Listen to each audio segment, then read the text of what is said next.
জানুয়ারি দুপুরের আগে ঘুমেতে উঠে না তো উইটাই মোবাইলটা লইয়েই বাথরুমে যাই গিয়ে হ্যাঁ বই আধা ঘন্টা শেষ বাইরে কতক্ষণ চক্কর দিয়া কয়টা খাইবো এর দূর খাইবো মাছও লইতো না কিচ্ছু লইতো না সবজি তো সুইতো না একটু খালি মাংসর ঝোল দিয়া মাংসর একটা রান দিয়া খাইবো উঠটা যাইবো পানিও খাইতো না পানি শোয়াইতেও পারতেন না কি খাইছে বাসে আল্লাহ জানে সন্ধ্যাবেলা আবার ওই মোবাইলটা জব্বো টিপবো মানে এইটার ভিতরে বই থাকবো সন্ধ্যাটা হইলে হ্যার খাওয়ার বলে ক্যাবিং ছুটি ওই কি অর্ডার দেয় না অর্ডার দেয় মানে যেইটা পারে নুডলস আইন না খাইবো নুডলস কি আইন না খাও না জিনিস নুডলস তুই একটা বানায় খা আর এই নুডলস বানাইয়া ফ্রিজের ভিতরে ফুচা তাই মানে যেইটা করবো এটা ফসবো ফ্রিজের ভিতরে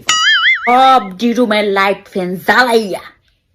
রুমটার ভিতরে বইব ফ্যানটাও চলে হ্যাঁও চলে সারাদিন খালি চলেই ফ্যানটার একটু রেস্ট দেয় না তুই টায়ার্ড হস না ঠিক আছে ফ্যানটা তো একটু টায়ার্ড হয় এটার একটু রেস্ট দে বারান্দাদার গিয়া সূর্যের মুখ দেখতই না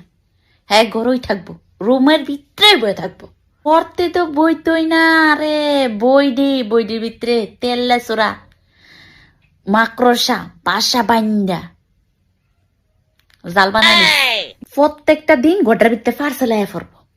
এমন একটা ভাব হ্যাঁ এই মুহূর্তে আম্বানির ফেডের তো জন্ম নিছে আর হ্যাঁ কুটিপুতি তার লাইফ স্টাইল তার চলাফেরা দেখলে আপনি কইবেন আরে কি ধনী পরিবারের মেয়ে কিন্তু আসলে তলে যা কিছুই নেই কানের ভিতরে কোনো কথা যায় না রুমের ভিতরে কিচ্ছু শুনে না দ একটা ডিফা লাগাই থই আর শুনে আর মোবাইলটা দেয় হনে মোবাইলটা দেয় হ্যাঁ এটাই কাম এটাই চলে পড়ালেখা জীবন ওই দিদি দেওয়া হইতেও না বালা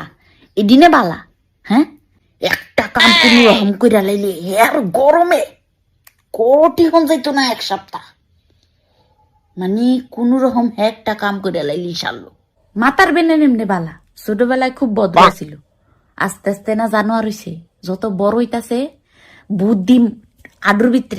আডুর ভিতরে না গ্যাস হই গা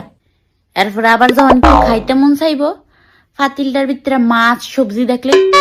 নাকটা উঁচু হয়ে যাবো গা এরপরে হ্যাঁ গিয়ে একটা ডিম